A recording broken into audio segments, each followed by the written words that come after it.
thank you very much for having me. I love the custom that your union has of getting its speakers drunk and giving them huge numbers of calories to eat before the debate. So if I'm not as erudite as usual, I apologise, it's not my fault. I find myself in a very odd position arguing against this proposition, because if I'm being honest, disestablishment would make my life an awful lot easier.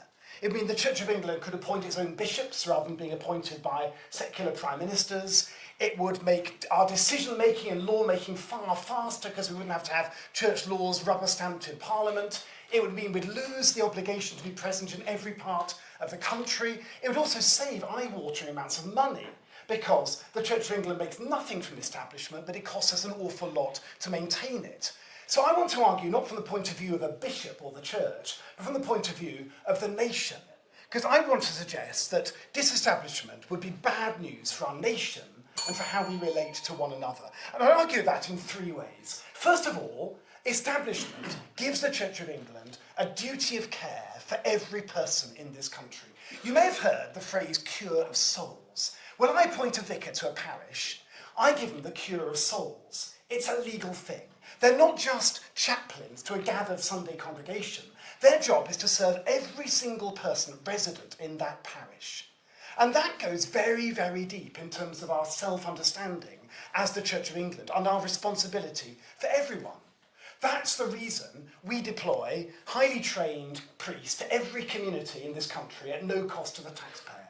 That's the reason we keep our church buildings open and available to everybody, and as stewards, for example, of 75% of the nation's Grade 1 listed buildings. That's the reason, because we feel responsible, that we run 33,000 social projects, 5,000 church schools, and one of the biggest providers of youth ministry in the country.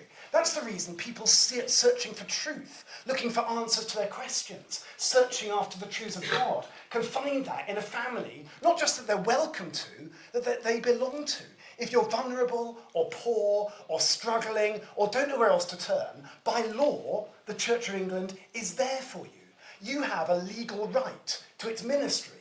That ministry is there for everybody. There is no membership. The Church of England is open to all who need it. So establishment is not about power and status.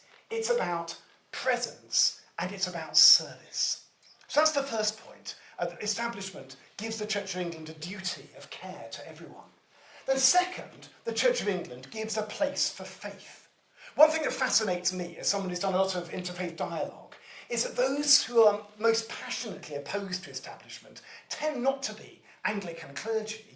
They tend to be leaders of other global faiths. Because there's something about establishment and the church holding that place in the Constitution which says there is a place for faith in this nation. And that matters now more than ever, arguably, in the context of the Gaza conflict, with a huge increase in the rise of Islamophobia and anti-Semitism, and many people of faith feeling vulnerable. The Muslim communities in Burnley, when I was Bishop of Burnley, used to describe me as our bishop. When they met after lockdown, I was the one who made the safety movies because I was the one who can convene them all. That is a very deep understanding of establishment and where the Church of England is called upon to symbolise the role of faith in a nation. And I would say that matters massively. As a nation with a rich Christian heritage, we can't understand our history without understanding the place of faith within it. Nor can we understand global politics without understanding the role of faith. And I think that point about the role of faith in a nation actually is what justifies bishops in the House of Lords. And I'm not one, I have to say, yet. I'm in the queue, having to wait. But you know, we all know the House of Lords need radical root and branch reform, and the Church of England, the Lord Spiritual, will be very up for that. But whilst no government appears to have the nerve to carry out that reform, simply scapegoating a small group of bishops would be a major, major mistake. In fact, I'd suggest bishops show what the House of Lords could be. We're rooted in a region. So when I become a member of the House of Lords, I'll be one of only 3 people resident in Lancashire to be in a vastly bloated upper house. We're non-partisan. We're there not because we've greased the right palm, wear the right school tie. We're there because of the role we occupy, and we can speak up for local regions. Surely that's a sign of what the Lord should be. And at the same time, we're able to give a voice to faith. and show that for people of faith, faith is not some bolt-on to a secular mindset, it's how we think and live and are.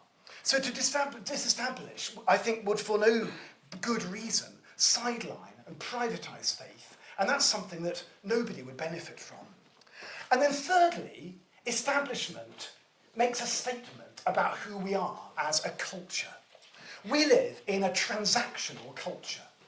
The ever all-pervading power of the multinationals means that increasingly the only form of human interaction is the economic and the contractual.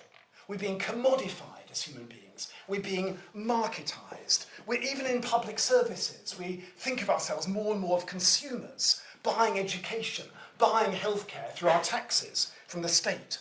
And in that context, everything that is non-economic, be that faith, culture, relationship, beauty, all those things actually that make life worth living, are being privatised. They're being pushed off into the sphere of the private. The establishment of the Church of England very beautifully, very subtly subverts that marketisation by placing something else, something which is not a commodity, something which is irrational in economic terms, in other words, faith, at the heart of the nation. That is, I think, making a very, very powerful statement, because as we make a place for faith in national life, so also we're making places for ritual, for aesthetics, for ceremony, for music, for relationship, for all those non-economic ways of relating and being. And the evidence, I would say, for that is the role, the very, very popular role that the church plays in big national ceremonies, remembrance, coronations, the death of a monarch. That's all a sign of it being something other than the market that lies at the heart of our cultural life. A nation that, for reasons of a transient secularism, abolished establishment, would be sinking itself ever deeper into the tyranny of marketising human life. Establishment is a symbol of a nation which has a richer vision of human life and of human flourishing. So if you ask me as a bishop, I'd have to say disestablishment would probably make my life very significantly easier. But I would say that for a nation, it would be very, very sad. It would be a sad day for those three reasons. That no longer would the Church of England have a duty to care for everyone.